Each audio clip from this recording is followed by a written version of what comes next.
League fans, and welcome to the 2017 North American Challenger Series. I am still Optimist Tom Searfoss, and alongside me again for the summer split is the one, the only guy we can get, Mark Zimmerman. I'm happy to be here, Tom. Thanks for that great warm intro. Good seeing you after the collegiate finals. It's been so long since I've seen you. Yeah, like long time. Yeah, very, very long time. And the LCS days as well. That's true, but I am very, very happy to have you over here. But over the break, we've had some interesting developments in the Challenger scene outside of our banter, so let's hit the big ones. First up is the meme stream Dream Team themselves joining forces under the Delta Fox banner. That's right, you got Dyrus, Voyboy, Skara, Cutie Pie, and Shifter all together back. Done streaming for a little bit, playing competitively. It's obviously a little bit for the fans, but they are taking it seriously. They do want to win, and they all have, high-rated solo queue accounts. They're all great guys, but like we always see, sometimes just getting a group of superstars together does not translate to the competitive scene. Solo queue doesn't always wind up winning in the Challenger Series despite being Challenger ranked. But in addition to some old faces in Challenger, we have some new fresh blood in the form of Counterlogic Gaming Academy, who joined the league after taking the spot from Team Gates. CLG Academy participated in the Open Qualifier tournament in the spring, so just last split, but they got knocked out in the semifinals by the Collegiate Championship finalist, University of Toronto. And every member of this team was present at Scouting Grounds this past November, and during that event, 4 of the 5 players represented Team Cloud Drake. Since then, Linsanity has joined the team from the mid lane, but even Scouting Grounds, these guys have been playing together for quite some time. Even though they didn't qualify in spring, they stuck it out and qualified through summer. So they've been together for a couple months now. Yeah, and normally you would expect some of that pre-built synergy to, give them a bit of an advantage in the Challenger Series, but looking at the rest of the league, it's obvious the remaining squads will have some team cohesion right out of the gate as well. You've got Goldcoin United, eUnited, Big Gods Jackals, and Tempo Storm all returning from the spring split, and while the rosters have remained mostly intact, each team has made at least one change, the most notable of which is going to be on the side of eUnited, who swapped out the mid-jungle duo of Fox and Gilius for GBM and Dandy. Right, I mean, you're replacing your European core in the mid-jungle with some European imports, and on the surface, you would say, okay, that's an upgrade. Korea's a better region than Europe for the most part, but that said, Fox and Gilius did have a lot of pre-built synergy, and as well as the fact that they all speak English, so after they, kind of work together in the early game, when they transition to the rest of the team play, they already know how to communicate better than maybe could be the case here. And they're already joining a very solid core of the rookies we saw, pretty much taking the Challenger Series by storm last split. But additionally, we saw Big Gods Jackals picking up Sir T in the jungle position, formerly of Pain Gaming. Goldcoin United replaced Phoenix with Fly, and Tempo Storm made a couple of moves themselves, picking up Selfie in the mid lane while moving Freeze to a sub position. Right, Selfie is in mid. Revan has taken the AD carry position away, and then Wiggly has actually come over from Big God Jackals because like you said, Sir T coming over there. So a lot of moves all around, and for Tempo Storm, seemed like it's been going pretty good for them, as well as they got the LS coaching them as well. So a lot of big moves on that front. So a lot of changes within the teams themselves, although the faces of the team seem pretty much the same. Lastly, we need to hit on the format changes because even Challenger has evolved a little bit. For the summer, every week, each Challenger team is going to play in 2 best-of-3 matches in order to more closely simulate the LCS tournament structure. Now, just like the LCS, standings will be determined by match record first, followed by game record, and then the breakdown of the head-to-head record. 6 matches will be played each week, split between Wednesday and Thursdays. But on the broadcast side of things, we'll only be covering 1 of those single matches each week. But we'll be sure to review all of the off-air games at the beginning of the show. So with all that out of the way and that in mind, why don't we take a look at the standings and see where the teams are currently ranked? Because today is Thursday, we had some games played yesterday. Tempo Storm finished their week with back-to-back sweeps and currently hold sole position of first place. They're followed closely by eUnited, who have an opportunity to tie it up today, while Big Gods Jackals are tied in the middle with CLG Academy after splitting their 2 series this week. They are then trailed by Goldcoin United and finally by Delta Fox, who have yet to find a win in the Challenger Series. So we'll start with the meme stream Dream Team. Try saying that 5 times fast. Don't ask me to. I'll be able to. All right. A lot of time. I'm going to expect you by next week. But Delta Fox, who are not looking so hot. Game 1 against eUnited yesterday was a quick stomp, with the game ending in 26 minutes, a kill score of 19-2, and a 17,000 gold lead for eUnited. Mark, you want to explain? All right, don't put it on me. I don't do the draft for them. I'm just here helping out a little bit. And they picked a lot of losing lane matchups, didn't have a good jungle matchup, so they fell behind extremely early on and kind of got rolled over. And then after that, in the second game, it was a lot closer, some back and forth, even had a lead for a little bit before they made a mistake around Baron and ended up losing that game. So not quite what you would hope to see, but you know, they're new together. Yes, just a little bit of back and forth in game number 2, maybe a little bit of time to gel. But Tempo Storm on the opposite side swept for defending champions in Gold Coin United, but GCU did have a bit of a lead during game 1 until we'll throw around the Baron buff, which might be a little bit of a trend here. Yeah, so I was going to say, back and forth games, some of them also being very stompy.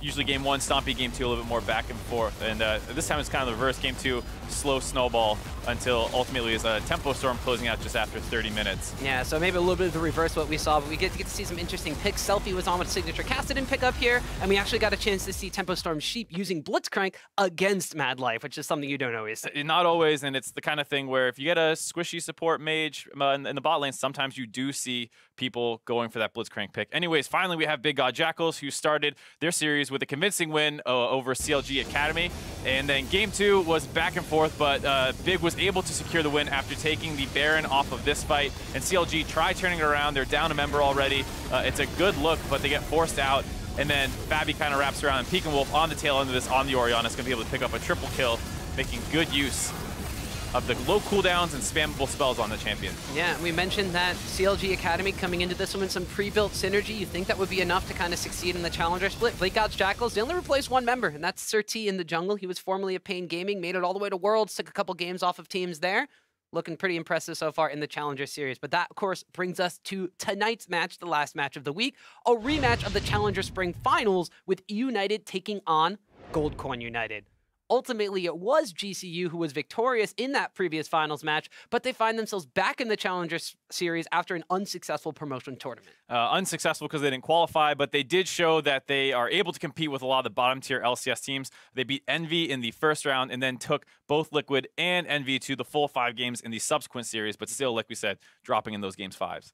And though they do have some roster changes that might negatively affect the performance, just because Phoenix was taken out for Fly, and Phoenix was such a huge part in that spring run, always having really great stats, and that was a huge part of it, as well as the fact that they had Rikara on the roster that whole time. They kind of swapped between the two, but by the end, MASH was playing all their matches in the final games of that split, including in the finals and promotion tournament. Yeah, so we'll see if the shakeup for GCU has kind of changed their team dynamic a little bit. They did wind up dropping their first series to Tempo Storm. So they're struggling, like we said yesterday against Tempo Storm. They dropped that series, but their opponents in eUnited are coming to this match with the opposite record after sweeping Delta Fox 2-0. Yeah, it's a small sample size, but based off that, you could argue that the roster changes are working out a little bit better on the side of eUnited.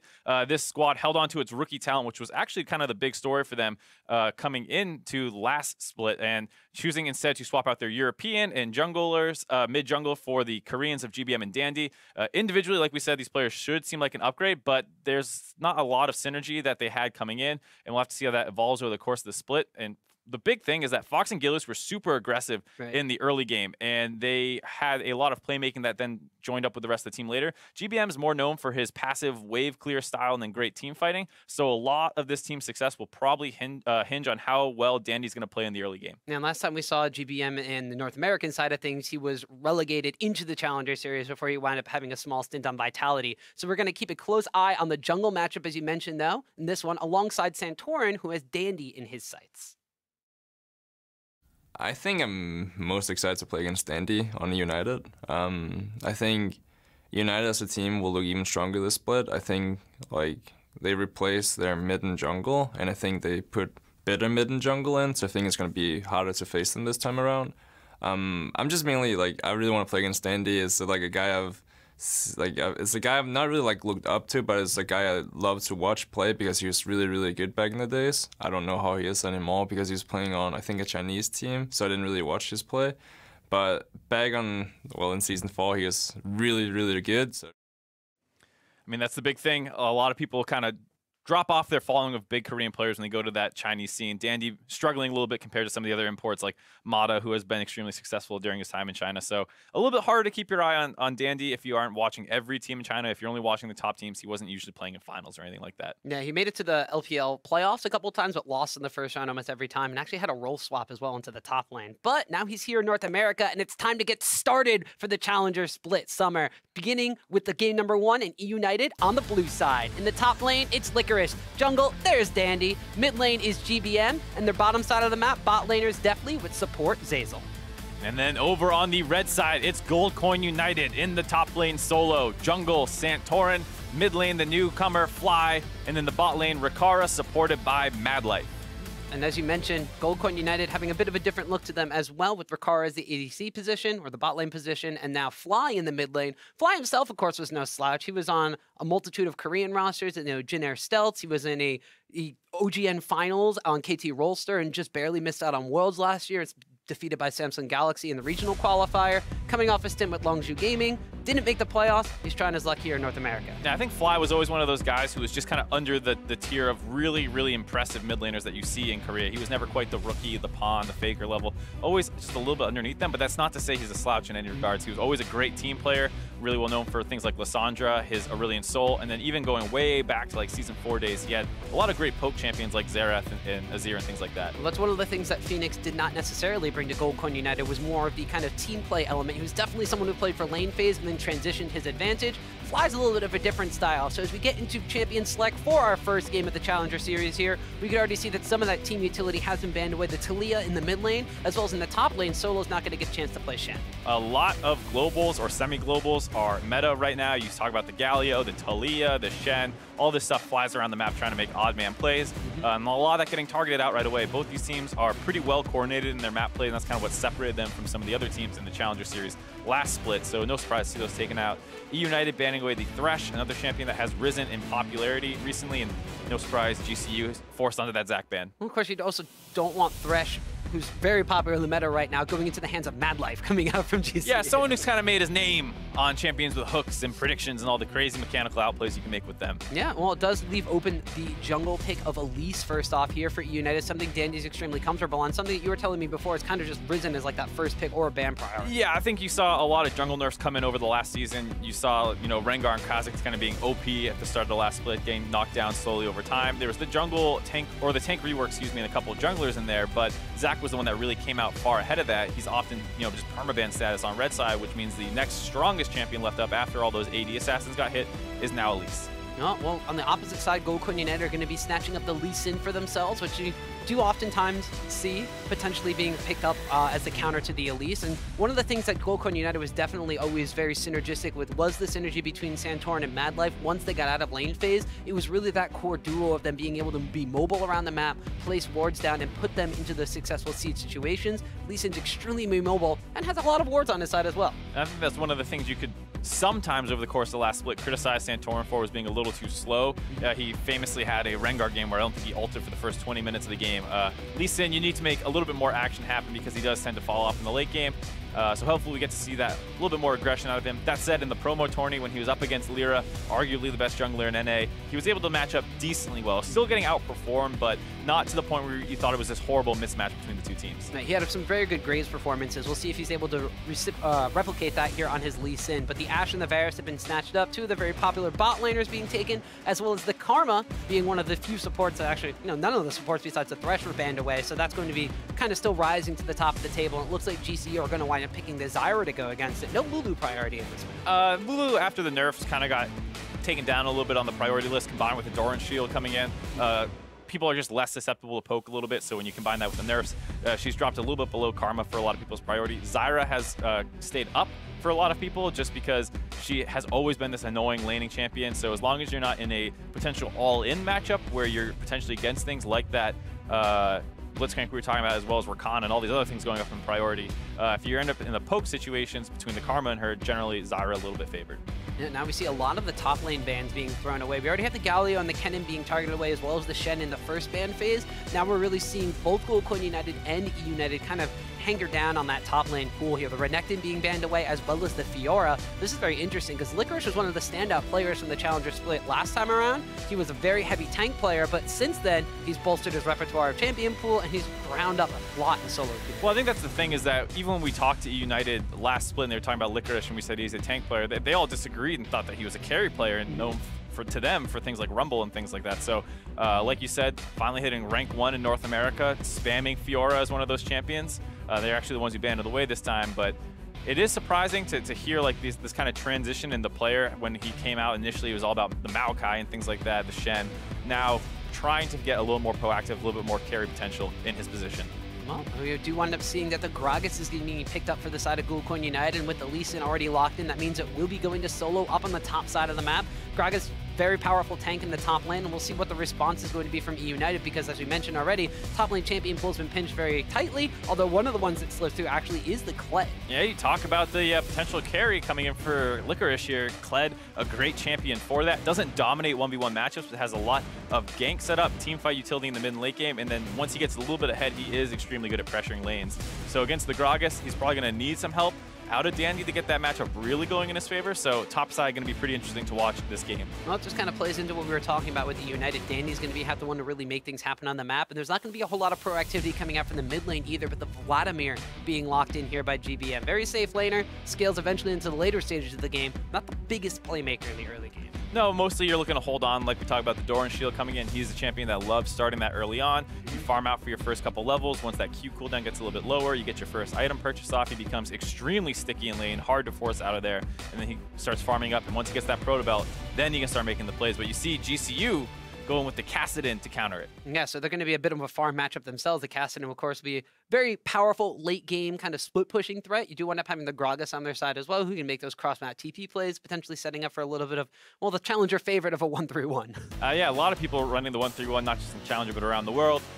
This time around, GCU doesn't quite have it as well. You obviously are not as happy with the Gragas splitting, but you can obviously still do that. And then when you're going up against the Kled and Vladimir, they are definitely going to be interested in doing that, as well as with the Varus going for wave clear duty mid. But like we said, pretty stable bot lane matchup, mostly utility 80 carries. Top lane is going to be the position to watch with the Kled versus Gragas, as well as hopefully getting to see GBM get up there, or excuse me, Dandy get up there a little bit. Yeah, there's a lot of pressure on the top side of the map and a lot of proactivity in this jungle matchup. This is game number 1 that we're going to be able to show you guys of the 2017 Challenger Summer Split. A rematch of the finals, eUnited on the blue side, Goldcoin United on the red side, and as we heard from Santorin leading into this game here, he and Dandy are going to be ones that are going to be the players to kind of watch to get the ball rolling in this one. They're both on very active champions. Santorin's looking forward to facing off against Dandy this time around, and we're actually really excited to see what Dandy's going to do coming off of his stint from VG Gaming. He was one of the highlight players in Season 4 with that Samsung White roster that looked unstoppable at Worlds, he being a key playmaker with Mata over the course of their time together. Now in North American Challenger Series, and you hear that a lot with some of the Challenger Series names recently. They seem like these, Mad Life being another one, these legends of Korea coming over here to compete. So a lot of fun to watch these days in the Challenger Series. Yeah, he's not the only one that's made it extremely far in the Korean tournament. Fly, as we mentioned, almost made it to Worlds in 2016, was stopped short in the finals by the Rocks Tigers, stopped short in the regional qualifiers by Samsung Galaxy. Both of those teams took them to a full 5-game series. You have Mad Life as support position, and GBM, who, while his reputation may precede him, last time we saw GBM, he wasn't necessarily the carry player. He wasn't necessarily a standout performer for the side of Energy. He was a little bit more of, he had a lot of damage percentage, he had a lot of resources given to him, but he was not a very proactive player. So I'm going to be very interested to see what he's actually changed about his play style coming back to the NACS. See that kind of annoying top lane invade on the Raptors. You know your jungler, enemy jungler starting there most times, so you get in there, try and steal away a chicken or two, hopefully deny some of that XP away. They are relatively easy and safe to steal, so Licorice grabs one, being a little annoying for Santorin on Lee Sin. And this mid lane matchup is one that was extremely important for how the series played out between these two teams in the spring final, excuse me, because Phoenix was clearly individually better than Fox, and when Gilius came to gank, he was actually able to survive a lot of those ganks 1v2, and that was the big thing because he was such a dominant player, and eUnited relied on getting snowballs around mid lane. When he was able to survive those, nothing gets going from their team. This time around, both mid laners are not nearly as aggressive as the previous two, so the identity of these two teams and how they play out the early game is going to be completely different, despite a lot of the names being the same. Almost 31% of his team's damage and 32% of his team's kills is what Phoenix had for Goldcoin United throughout the Challenger split in the spring series.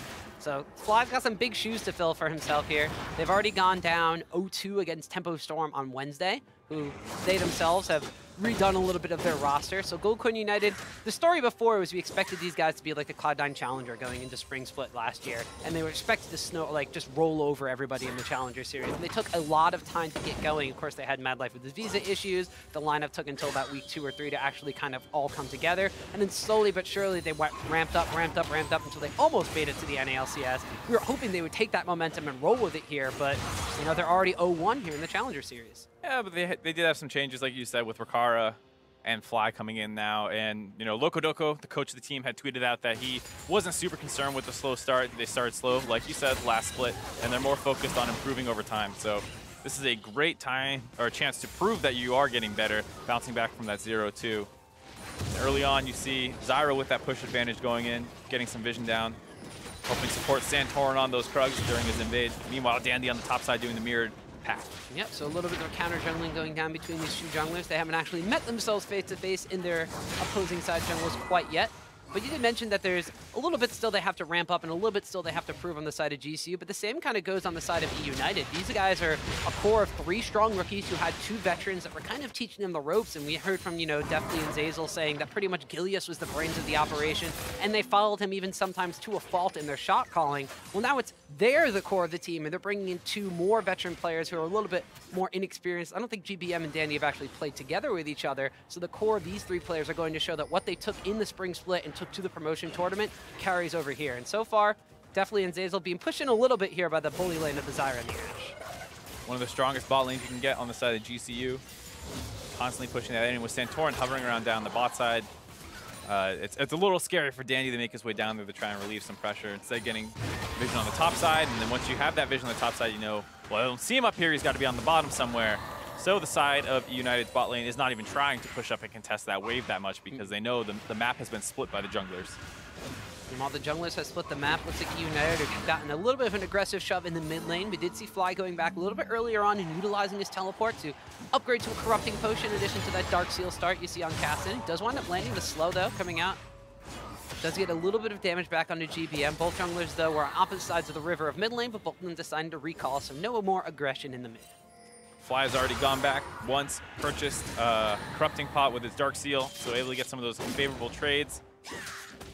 And he, like you said, mostly looking to farm out. Both of them are, but Caston, especially come the mid and late game, able to hop onto some of the back line of eUnited here. Definitely going to be probably not having his most fun game. It is not very fun. You can't really run away. But the first time we're going to see Santorin find Dandy, it's going to be a blind face check into that brush, and the blind monk has to ward hop back over the wall. Dandy getting the best from level 5 to level 4 currently. Not really up any combat spell items either. You know, Santorin does have that longsword. Dandy going for the Moby boots early on, wants to get involved somewhere on the map, try and snowball one of these leads. And a couple of these lanes are relatively volatile. We already touched on the top side a little bit with Kled being a great gank assist champion who, if he gets ahead, becomes a menace in the split push later on. Vladimir can go much the same way, where if Kassadin can't constantly chunk him out, which can be generally hard to do versus Vladimir, it starts getting very, very difficult as United moves into that 1-3-1 lane setup if they don't have pressure on either side lane. Ooh, we see Solo here pretty much out of mana, about half HP as Licorice getting aggressive. Has it level 6 to the charge into the channel as Dandy comes in from the side. Cocoon will land, Licorice will dismount, but first blood goes over to United. Perfectly timed gank there by Dandy right as Solo wants to recall, getting low on mana, hasn't shopped yet. He makes his way up there. Licorice already starts off with a great trade and then hit 6, able to use that to chase down the Gragas who wanted to back off the play, unable to do so. And a good conversion by Dandy. We talk about how this was probably the most important lane to Snowball, taking another look at this. They had basically had control of this top side the entire time. He chunked out Lee Sin on the bot side jungle, so he knows it's probably safe to go pathing up here.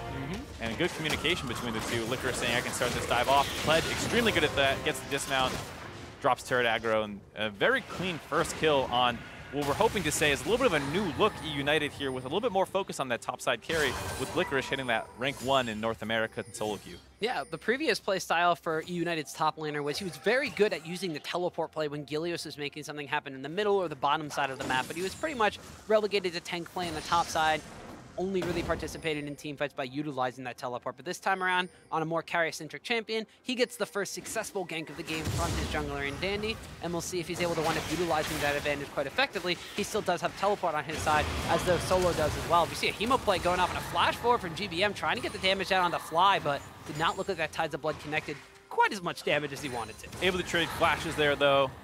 It's fine for Kassadin, given the fact that his ultimate is basically a really short range, short cooldown flash. So overall, a nice attempt on the all-in. Did hold on to that ignite, so not completely committed to it. Wanting to chunk out for some pressure around the mid lane, and they get it, dropping more vision on that bot side jungle. As Licorice continues to try and bully up on that top side.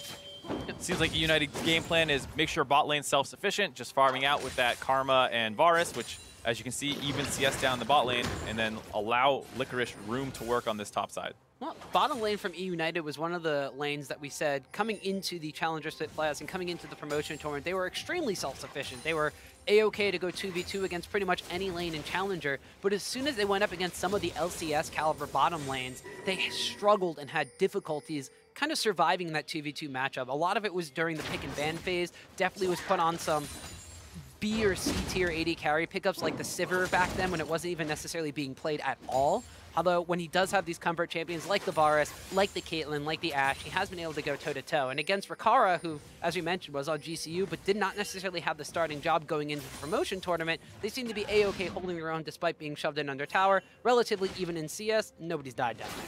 Definitely was a bit of a curious case during his time in the spring split because they were one of the first bot lanes to really start abusing Caitlyn's Lulu. They were taking bot lane turrets at 6-7 minutes against opponents in the NACS. And then, like you said, they start having to change up their pools a little bit. They go up against some tougher competition, and suddenly he looks completely outclassed. So in some areas, it seemed like he was shining in one of the new carry threats, potentially an AD carry in North America. And another time, it's looking like he wasn't quite up to par. And some of that does come down to experience, like you said, his rookie split.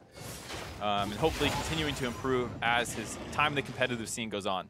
Well, believe it or not, it's been almost a year since the scouting grounds found Deathly.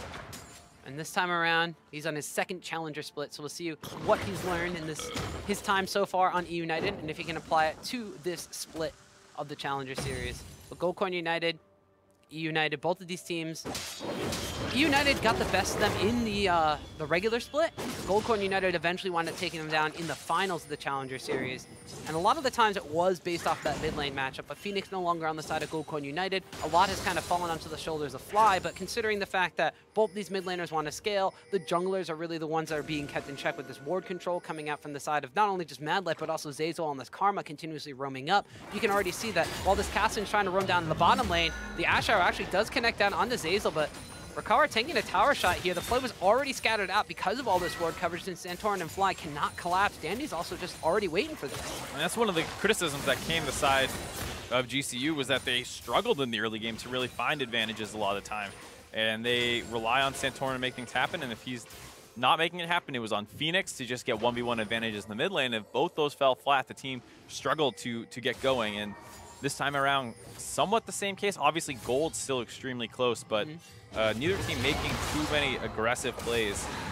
And as the game stalls out, it's really going to be about who can find the right openings here. Both utility bot laners, like we were saying, and two mobile, pretty elusive mid laners. So you can expect both, like we said, AD carries to not have a great time as this game goes later and later. Well, we see Fly getting a little bit more aggressive now that he's got a blue buff on Caston and continuing to riff walk forward and apply the damage down on the GBM. But Vladimir, as you mentioned, able to do transfusion, sustain himself up A-okay. Danny waiting in the wings, though. If Fly winds up riff walking back in here, this could be a potential go button for Dandy.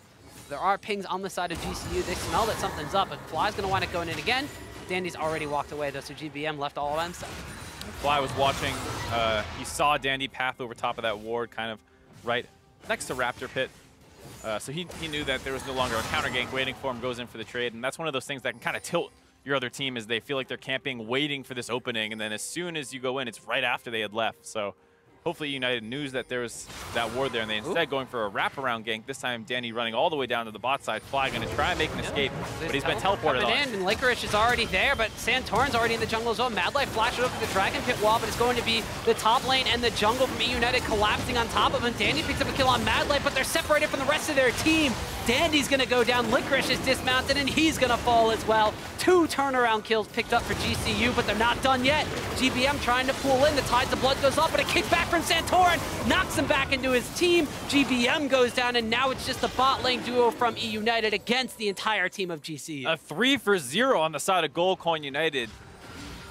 eUnited starts that one off with the teleport play, and then they get a little split on their focus. Licorice's ultimate locks onto Madlight, who flashes over the wall, and instead of letting him go and trying to collapse on some of the members that were still in the jungle, they're going to go way too hard chasing into that Dragon Pit. So as this starts off, We said Dandy was spotted on the bot side, wraps around trying to get the gank off from the top side. Fly is caught out of position here, and you see the ultimate target Mad Life, and instead of wrapping back onto Santorin and Fly, who are caught in the middle of the entire enemy team, Licorice and Dandy go over the wall, chasing that Zyra, and now put themselves in the middle of the enemy team. And so while they're able to pick up that first kill, now they're stuck in the Dragon Pit. Those two go down. United thinking that they can maybe go aggressive here. GBM does find a really nice ultimate on multiple members, but just a little too squishy, not quite strong enough yet, not at that proto belt.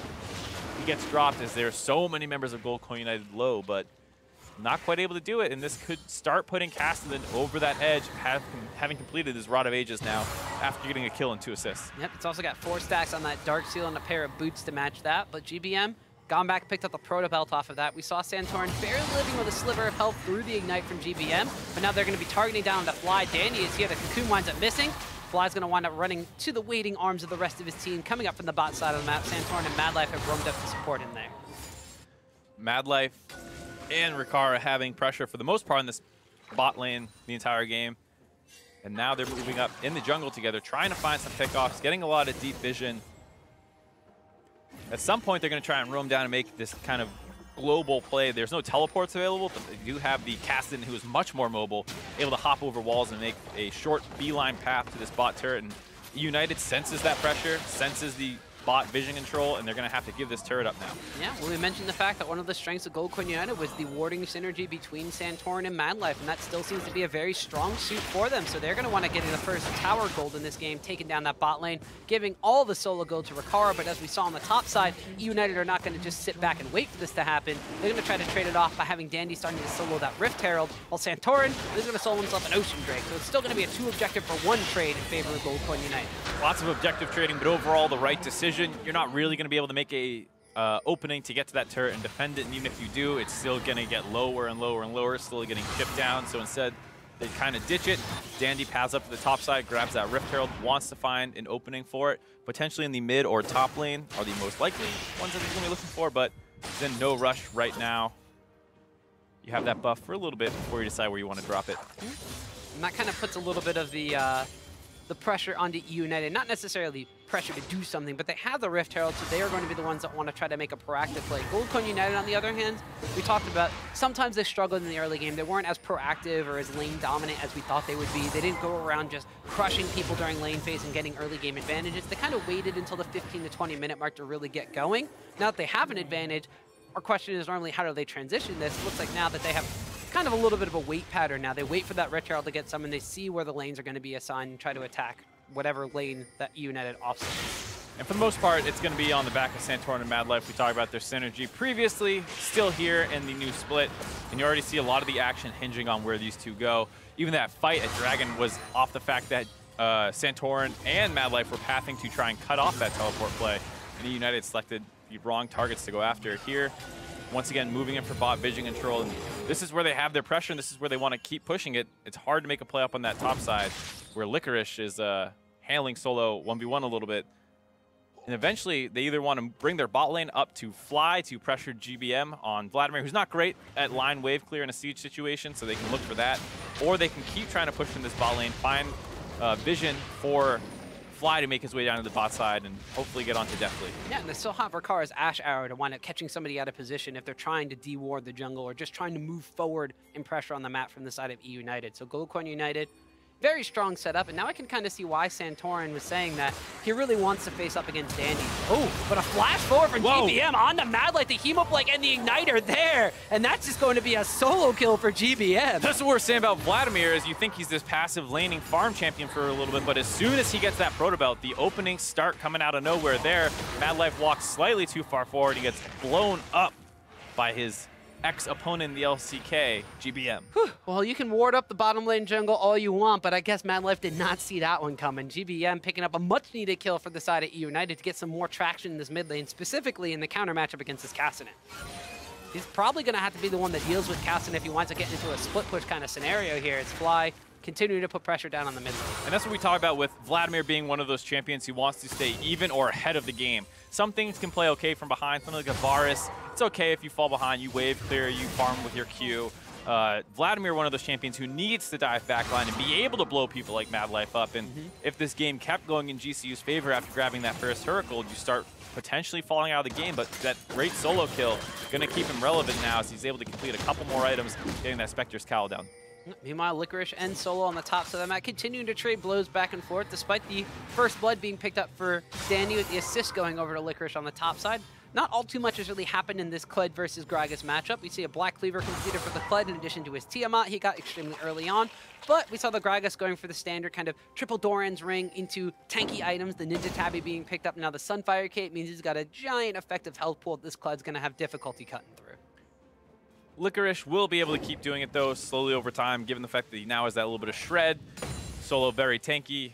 Most of them focused on wave clear duties. Not 100% sure where everyone's playing around necessarily. And you see the mid laners, we talk about this 1-3-1 setup, now move down to the bot lane after they completed a couple items. And Dandy had the Rift Herald starting to time out, had not really found an opening to use it. Going to drop it now in the mid lane, but GCU's all over it. Going to be hard pressed to find an advantage with this objective. Going to go slightly to waste. Yeah, it's a little bit of a different look at the 1-3-1. The 1-3 Rift Herald 1 versus the 1-3-1 setup, but GCU at an advantageous spot in this game. We're just going to be able to focus that one down, and this may be one of the saddest Rift Heralds I think I've ever seen since it's been changed. I've seen some sad Rift Heralds. Most notably the one where they just dropped in the top lane to go alone. I forget who was against in the LCS, but they just killed the Rift Herald who was topside with the 80 carry. They tried to siege 5 mid, 4v5. It was ugly. It was ugly, Tom. I'm somewhat suppressed it. I can't even remember the teams. I thought that was a Dignitas versus Envy game. Ah! I'm just bringing up the bad memories for you. Let it go, Tom. That's okay. We now have this as our new memory for a bad example of the Rift Herald usage, although it was going to timeout, so it wasn't like they planned on using it that way. So. For sure. And you say maybe there would have been a better timing after they got that pick off in the mid lane with GBM. eUnited showing that there's still room to improve early on in the Challenger Series. These guys have not been together super long, as well as the fact that there have been some major patch changes from when these guys really last played competitively together. So both teams having to get used to all these changes.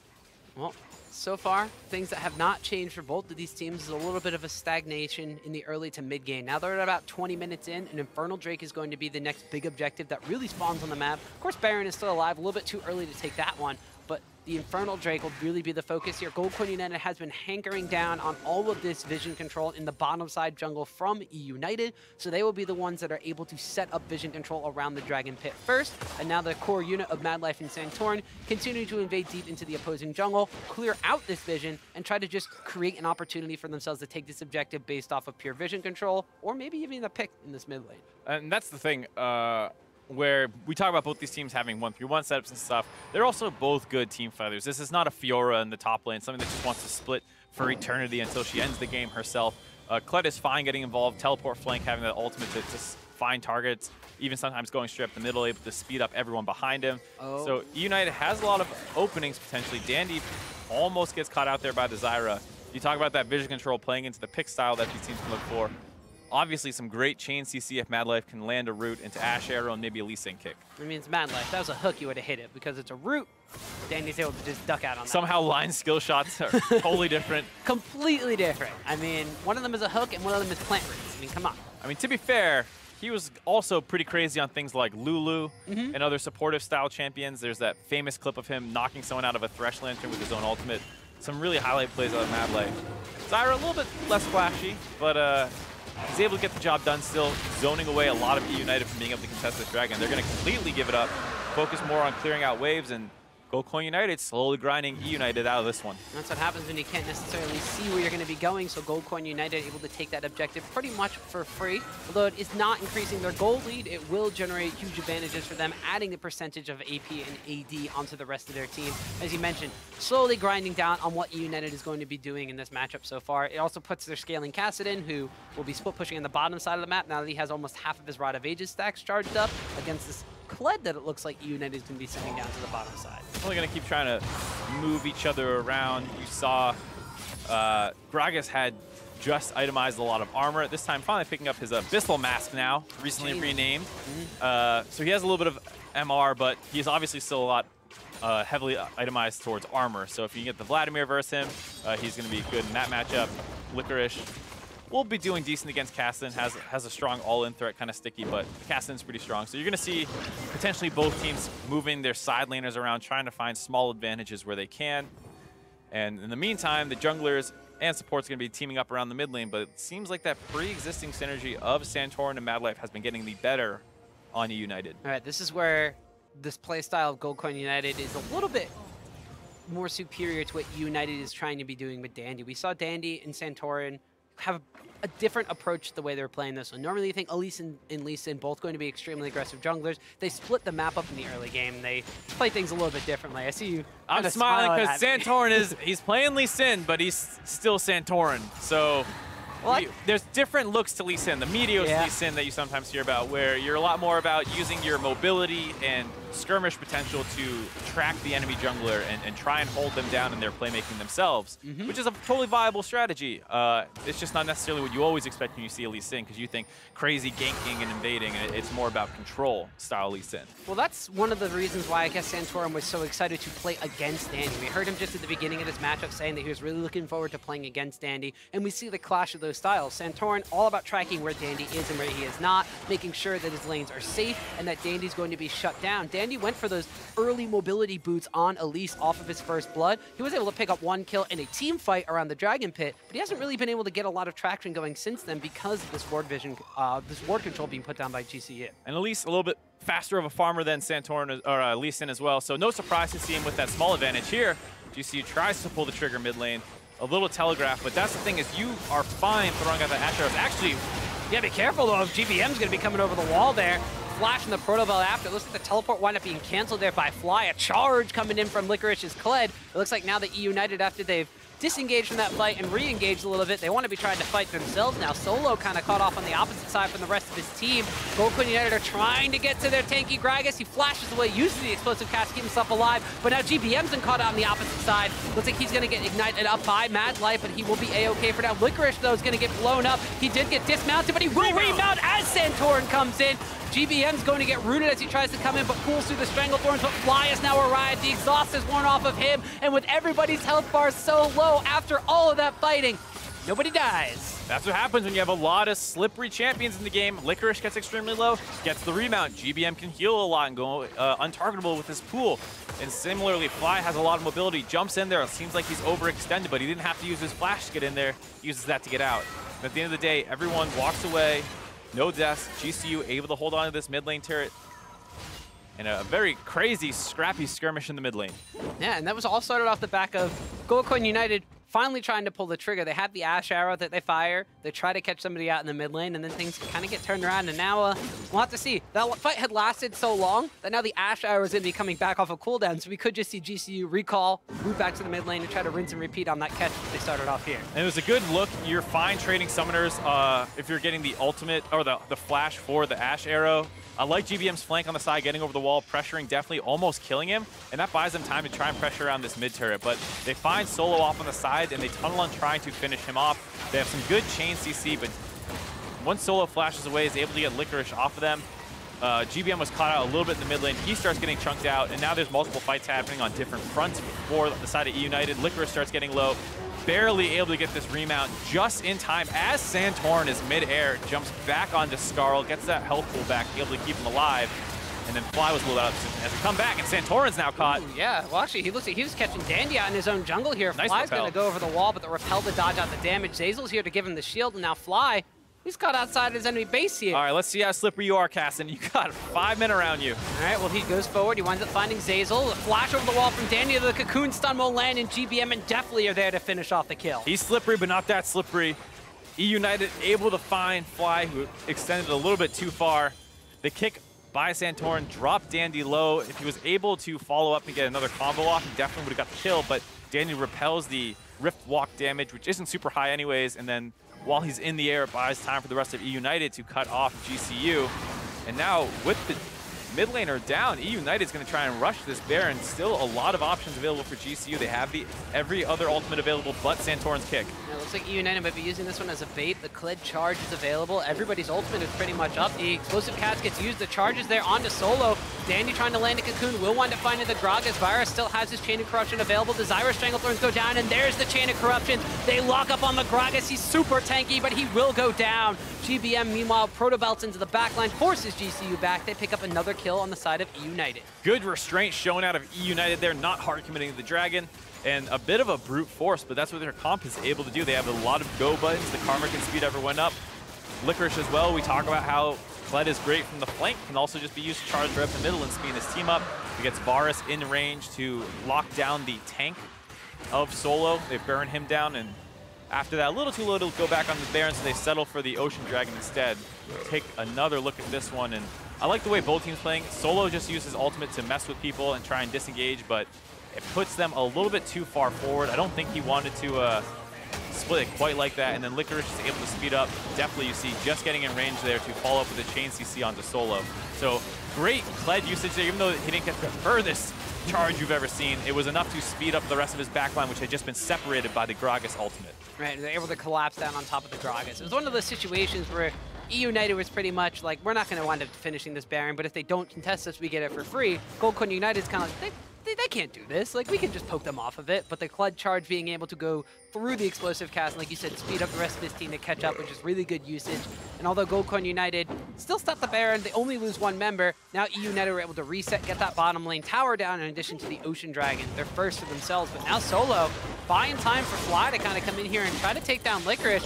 Taking a lot of damage and a lot of time here. Licorice looks like he might eventually go down. Flashes away, does use the pocket pistol, cannot remount in time. Fly is going to Rift Walk after for the kill. Licorice almost able to get the remount there. If he does, he might be able to turn it back onto Fly. In this case, not quite able to do so. They pick off Licorice. Solo still has his teleport, so they're able to pressure up 3v4 a little bit around this mid lane. They grab their last outer turret. Get that gold lead back up to about 1,500 now as Solo continues pushing down the bot side. Fly is recalled and reset. And that's just the power of having the casted in a split push matchup as opposed to the Vladimir, because while Vladimir doesn't have teleport, Castin has the Rift Walk to move around. Castin, a lot more single target damage, a lot more pressure at pushing towers as well. So while Vladimir's on the top side to respond, ooh, a chain corruption and a cocoon miss in the mid lane. They weren't able to get the same amount of pressure down on the opposite side of the map because Vladimir throwing blood at towers does not deal a lot of damage. That was very close. If either of those CCs hit, you see GBM off the flank, you would have come flying in over the wall, has the Protobelt and the Flash available, probably would have been able to find some kills. But since both those CCs don't connect, GCU back away safe. So eUnited now, without some of their own engaged tools, as the Chain of Corruption is down. Licorice, however, has respawn, has his charge still available. Goldcoin United have been able to kind of reset the map a little bit. They're taking down that mid lane tower, so they have all three outer towers down on their side. So vision control has been the name of their game so far. They've got all the outer towers out to start pushing in and putting down more forward pressure, forward vision control, and trying to contest these inner towers against eUnited. And you see it's getting a little hard for Fly to deal with GBM at this point. Just Vladimir doesn't necessarily outscale, but he does out-sustain in the side lane. So Fly has to repeatedly trade very aggressive to avoid letting GBM sustain off a the minion wave or anything like that. Because if he does, he'll start getting forced out of lane. If he trades aggressively, he might be able to hold him. But otherwise, it's going to go in GBM's favor. And you can already see down the bottom side now, Licorice has gone back, picked up a Guardian Angel for himself, so a little bit more damage on that item now. In addition to the Titanic Hydra and the Black Cleaver. A lot of tankiness on the side. In case you missed it, that is a Guardian Angel. It does look a little different now, given the fact that it has AD. They felt like maybe it should look like a weapon as opposed to a vest. So it makes a little bit of sense. Same thing with the Abyssal Mask, which is just the Abyssal Scepter. What a new fancy icon. And it makes a lot more sense now. And a new name. Yeah. Guardian Angel did not receive a new name. Just did not. Just new image. That's true. So the Abyssal Scepter, holding a staff, potentially not the most protective item, unless you're a wizard. It could also be protective as well.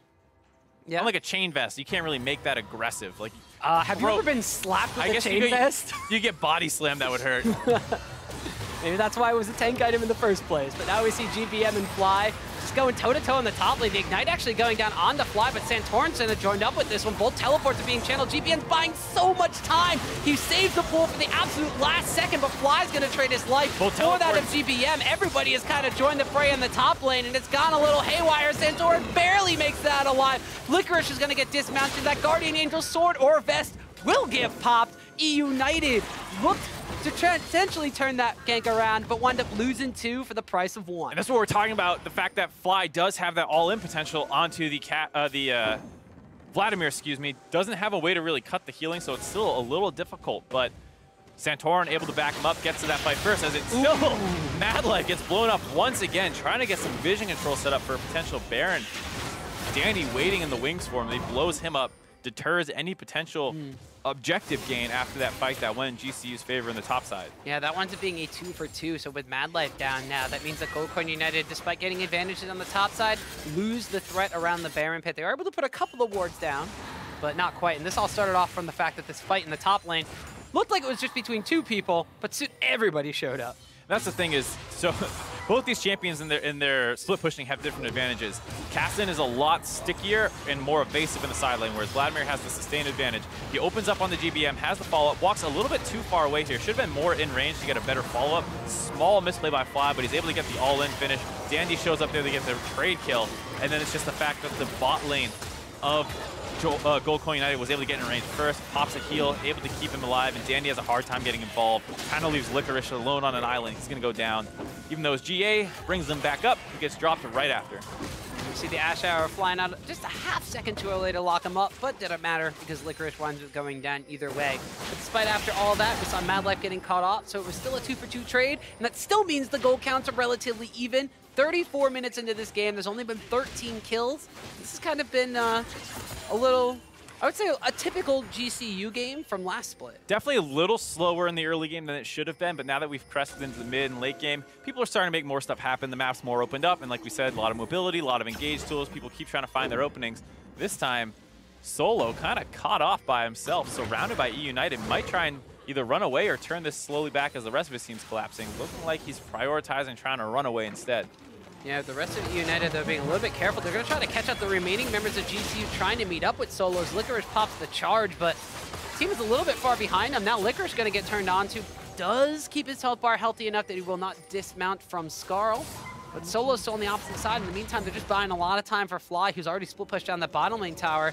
Licorice got to cancel his recall. Yeah, we talk about the fact GCU also has the teleport advantage so that they can group up Solo if they need to. Licorice follows, and then GBM nor Licorice can match Fly in the bot lane with that teleport advantage.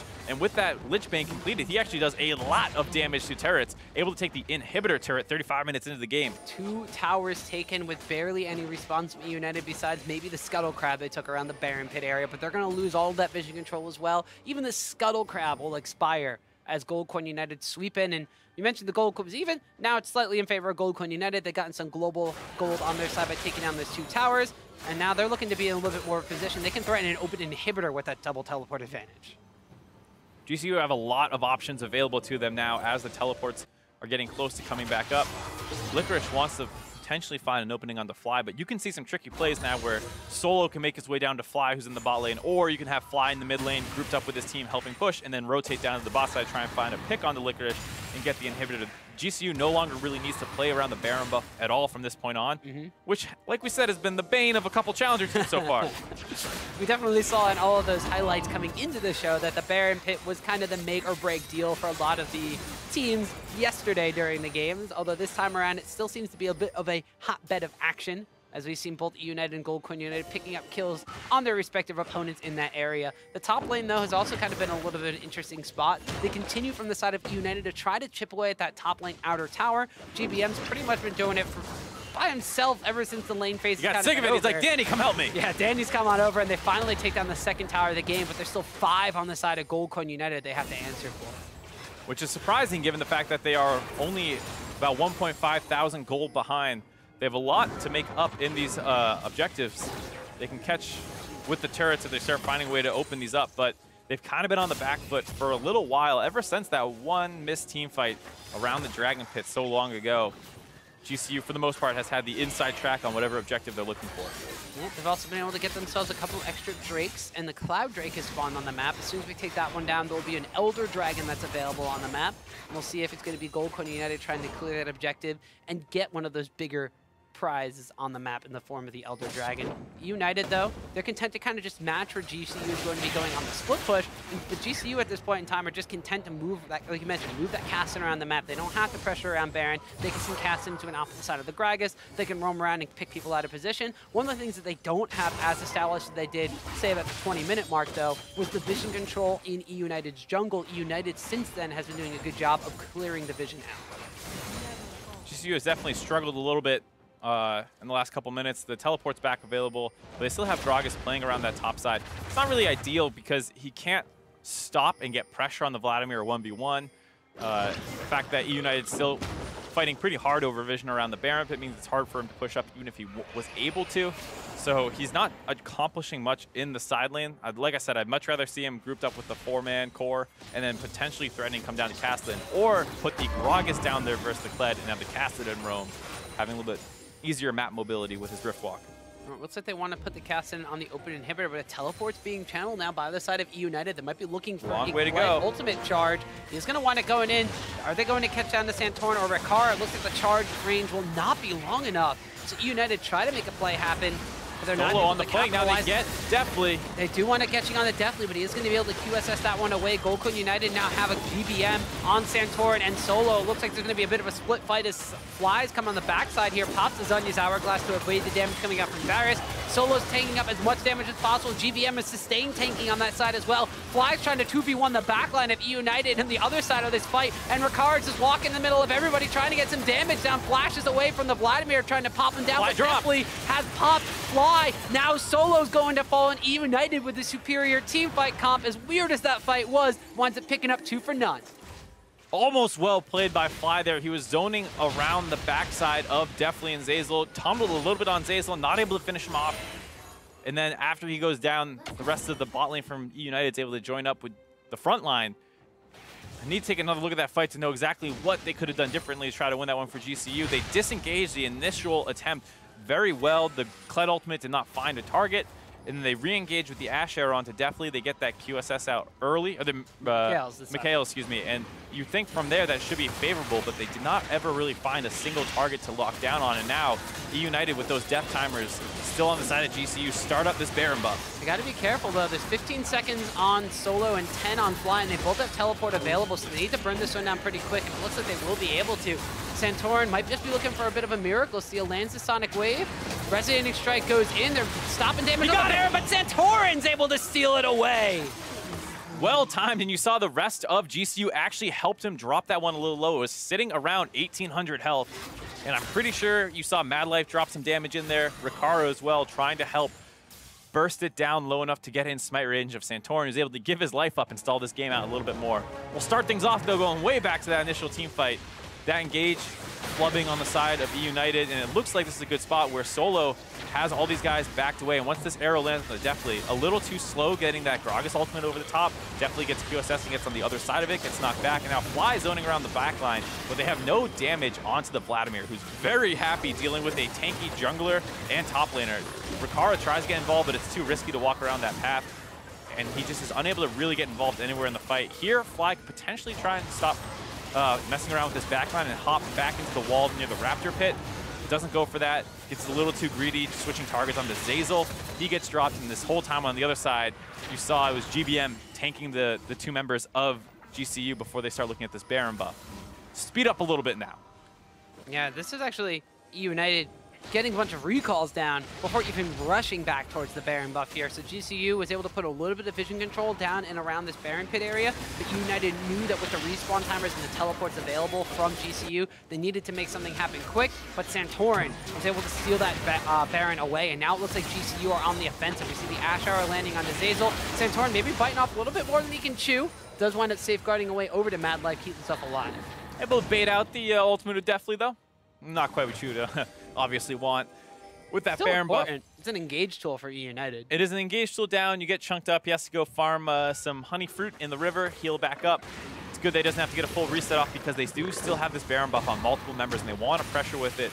Actually grab that bottom inhibitor and make the rest of the game a lot easier to play out. GBM, like we said, doing a good job stalling out in that lane versus Solo. Wondering if these lane setups are exactly what you want or not. We saw Cloud Drake going over to the side of GCU while we were in that replay as well. eUnited, though, we saw that they do have the ability to win a fight, even if GCU is the one that is able to turn it around on them. Definitely with that Maul of the Malmortius is one of the big reasons why he's able to stay alive against Fly. Once you want to get in that passive proc, he healed up so much, and now Fly getting a lot of damage done to him here by Licorice on this Kled. Now picked up a Maul of the Malmortius for himself, forcing Fly back away from that bot lane. Bear trap on the rope, just barely missed. If that connects, he might be able to find the kill. During this time, Santorin and Solo want to pressure up on the top side, but eUnited rotates up in time. Fly heals up, teleports back in, wants to open up onto this inhibitor. And Licorice has not healed yet. They want to get something done while they have this Baron buff available. And actually, Licorice continuing the joust after. Does get dismounted from Skarl. The pocket pistol's there. Looks like the redemption will land, and Fly's going to get collapsed on by Dandy as well, but it will be the kill going over to Licorice. I didn't think these lane setups were right initially. Now I know for a fact you do not want to put Fly versus Licorice, able to win that 1v1 2 times in a row, also getting the teleport out. Didn't even need to heal up. Dandy did come in to help him out, but at that point, he had basically already won the fight for himself. Well played by Licorice, showing why he got that rank 1 in North America. Yeah, and Licorice being able to say that this Kled was 0-3-3 at one point, now 2-3-4, so coming into his own as we get into the later stages of this game. Baron buff's going to expire on the side of GCU. Just a couple of seconds left, and eUnited are now grouped up as a full force of 4 with Kled in the bottom side of the map, as they are trying to look at taking down the last outer tower on the map, because they still have this first ring of towers to crack from GCU's side. Yeah, like we said, eUnited has a lot of gold available to try and get back into this game. Fly not up for 10 more seconds, and then doesn't have that teleport to get involved quickly either. They finally grab the mid lane outer turret. Such an important objective in the game. Frees up a lot of map movements for your team, and during this whole time, Licorice working away down this bot in their turret as well. So Licorice gets his own little split push game going on. As you mentioned, Fly now on the respawn with this Cassidy. Might not be the one they want to send to match up against the Kled. eUnited, though, with their 4 members strong still in the mid lane, are looking to potentially push down into this tier 2 tower, but they will catch on the Licorice using both of their global plays here with the Cassidy and the Gragas. You will wind up getting popped and dismounted as Danny gets knocked back into the fray as Rakara picks up the kill. Guardian Angel will proc down onto Licorice. He winds up getting the remounts off, and he's trying to stay alive, but he will dismount once again. He tries to get threats to his team as GBM flashes into the backline, but he's going to get rooted up. He's going to get ignited, and he's going to barely survive. Heals himself back up almost to full off of that Hemo Plague, and now it's him and Deathly turning this fight around. They burst out on the fly. GBM still had the Zanya's Hourglass available, so despite taking 2 down from eUnited, GCU have to turn tail and run. And this is the story of GBM in his time in Korea, was being a monster late game team fighter. That fight started horribly on the side of eUnited, with Licorice getting chunked out, blasted into the team for Dandy as well. Those guys drop quickly, but as soon as everyone's grouped up, GBM shows he knows exactly what he can do on this Vladimir pick. Goes flying in there, huge ultimate, gets extremely low, but once that finally pops on all the targets, he heals up almost to full. And never felt like he needed to use his Zanyas either until the end, so basically turned that whole fight for his team. Unfortunately, off all that, didn't actually pick up any kills. No, he got 0 kills, but he didn't wind up dying. He didn't wind up losing out on the fact that he's basically stopped GCU from being able to do anything off of picking off 2 of his teammates in that entire fight. And I'm just a little flabbergasted at the fact that he didn't want it going down. There was Ignite on him at the same time, and he still healed that much up because of the 5-man Hemo Plague he hit. Pretty strong ability. I mean, that's why you usually see people get like 3-man Hemo Plagues. You're like, wow, what a big ultimate. You get that many members with that ultimate on, it's going to be pretty disastrous in the team fight. Also able to drop his Tides of Blood. A lot of healing coming in with his transfusion as well. So GBM getting pretty terrifying in these late game team fights. Yep. eUnited has, for the most part, actually been playing better than GCU if you don't count that Baron steal. They won the fight, they lose the Baron, and then they win the 1v1 split pushes on both sides, and then they almost win that team fight after GCU starts out with a couple picks. So eUnited's 5v5 looking pretty good right now. Yeah, we mentioned a little bit after Champ Select into the early stages of this game that eUnited might be the ones that looking to have a bit more of a better of a 5v5 team fight comp, where GCU might be looking to split push and utilize that double teleport advantage. They were utilizing it extremely well for the first 40 or so minutes of this game, but ever since that Baron bait, eUnited has gotten a little bit of a better of them. The gold count almost even up here, just about 1,500 gold in favor of GCU, but as we're at the 47-minute mark, that barely matters whatsoever. What really matters now is just kind of who's going to wind up coming out ahead in these fights. I mean, we have a lot of extra gold on Rakara's Ashe. We actually haven't talked about Rakara all too much this game. 3-0-3, kind of playing his part on this entire team. One of the things that we had as a criticism of MASH was the fact that he would oftentimes have very high farm scores, have a decent amount of damage, but necessarily wasn't grouping up with the team and wasn't that kind of utility player that they needed him to be in team fights. Rakara at this point, 513 CS, 3-0-3, a part of 6 of his team's 8 kills. Looking pretty good. And that's the thing about an Ashe player is actually we see Solo getting caught out in this river a little bit. Yeah, Chain of Corruption landing onto Solo. Going to use his own explosive cast ultimate to kind of bounce that one out here at eUnited. Looks to charge forward. These fights have been a little prolonged, but both these teams decide to disengage early from that. Just coming back to that Rakara point, If you're playing Ashe well, for the most part, you are not getting noticed, assuming your team is not relying on you to be the hard carry that game. Filling it mostly with ultimates and good positional team fight, not getting caught out. Sometimes having a little bit of a struggle getting involved and finding a way to damage some people, but a lot of that also just due to the angle that his team is taking. In this game right now, though, eUnited has control of this river, but they don't have control of the mid wave. They're going to have to wrap back around here as GCU kind of starts running down mid. Going to be able to grab this inner turret, and it's a question of how much more they can get off of it. Yeah, so there's also that bottom lane inhibitor that there's a giant wave being stacked up here for GCU. They could rotate down to that and just take the open inhibitor pretty much for free.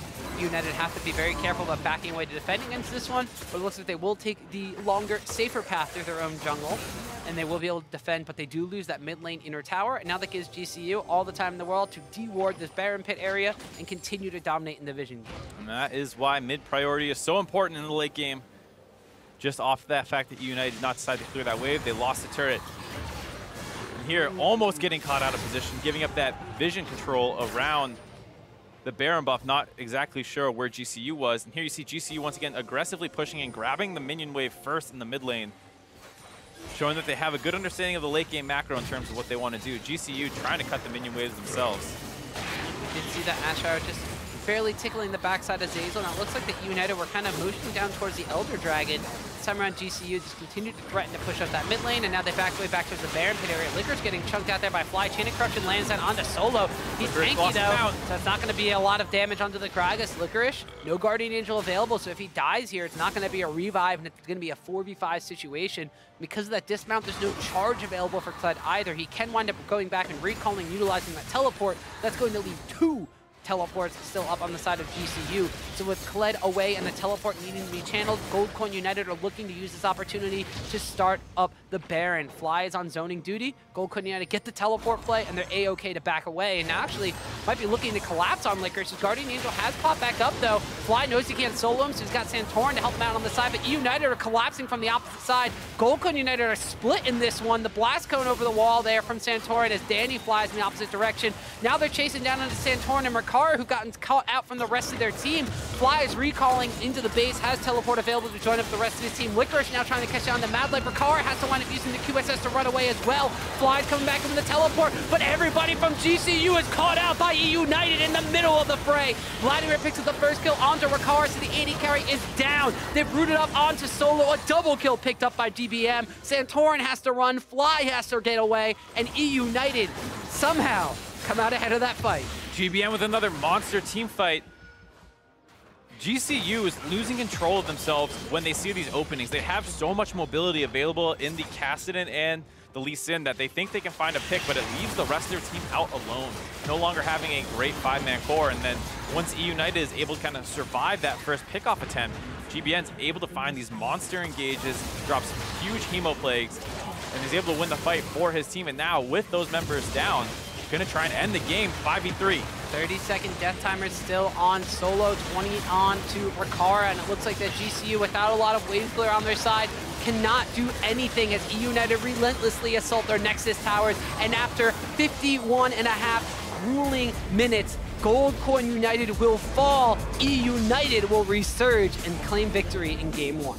eUnited undefeated so far in the Challenger Series. Obviously only up 1 game right now in this best of 3, but a really, really impressive game out of them, given the fact that things did not start that well. We saw GCU was able to, despite, you know, first blood going to eUnited, GCU won that first important skirmish around the Dragon area, and they have control for most of the game. They even were able to take an inhibitor turret just with their split pushing, but every time it came to 5v5 team fighting, GBM showed up huge for the team. Yeah, and that's kind of one of the things that we noticed throughout this entirety. It was Goldcoin United had really good team communication in the early game. They had a very solid game plan as to what they wanted to do, but when things stalled out to the later stages of the game and that Kassadin split push didn't necessarily work, they were able to take down an inhibitor tower, could never pressure the inhibitor themselves. They tried to get into these 5v5 fights and pick people off with teleport plays, but it didn't wind up working out, and eUnited had a little bit better of a team fight in the end. Yeah, I think the big problem for GCU there, like we said a couple times during the broadcast, was about their lane setups, and they understood that Kassadin was the strongest member on their team, and so they wanted to put their strongest member the furthest away from the rest of the team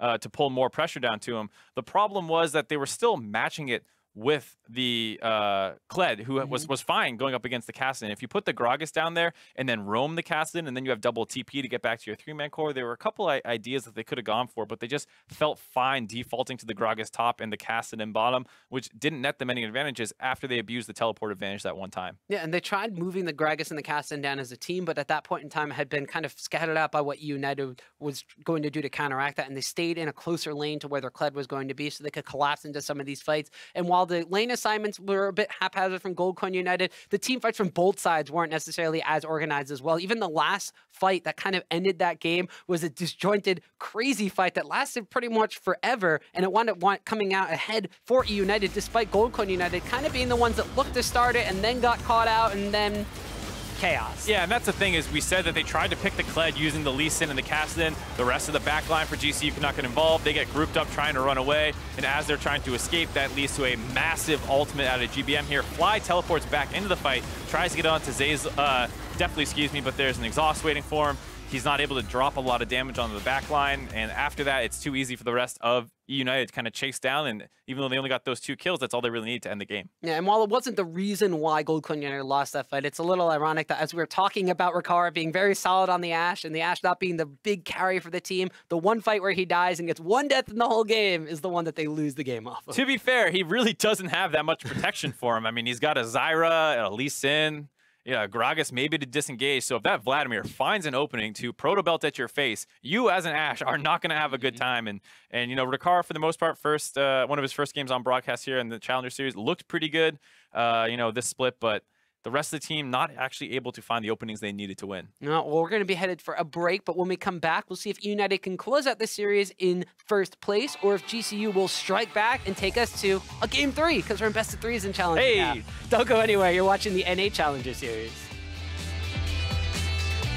Has hit level 6 as a charge with the channel. This Dandy comes in from the side. Cocoon will land. Licorice will dismount, but first blood goes over to eUnited. The top lane and the jungle from eUnited collapsing on top of him. Dandy picks up a kill on Mad Light, but they're separated from the rest of their team. Dandy's gonna go down. Licorice is dismounted, and he's gonna fall as well. Teleports are being channeled. GBN buying so much time. He saved the pool for the absolute last second, but Fly's gonna trade his life for that of GBM. Everybody has kind of joined the fray in the top lane, and Ricard's just walking in the middle of everybody trying to get some damage down. Flashes away from the Vladimir, trying to pop him down. Fly drop. Has popped Fly. Now Solo's going to fall, and eUnited with the superior team fight. Fly's coming back from the teleport, but everybody from GCU is caught out by eUnited in the middle of the fray. Vladimir picks up the first kill onto Ricard, so the AD carry is down. They've rooted up onto Solo. A double kill picked up by GBM.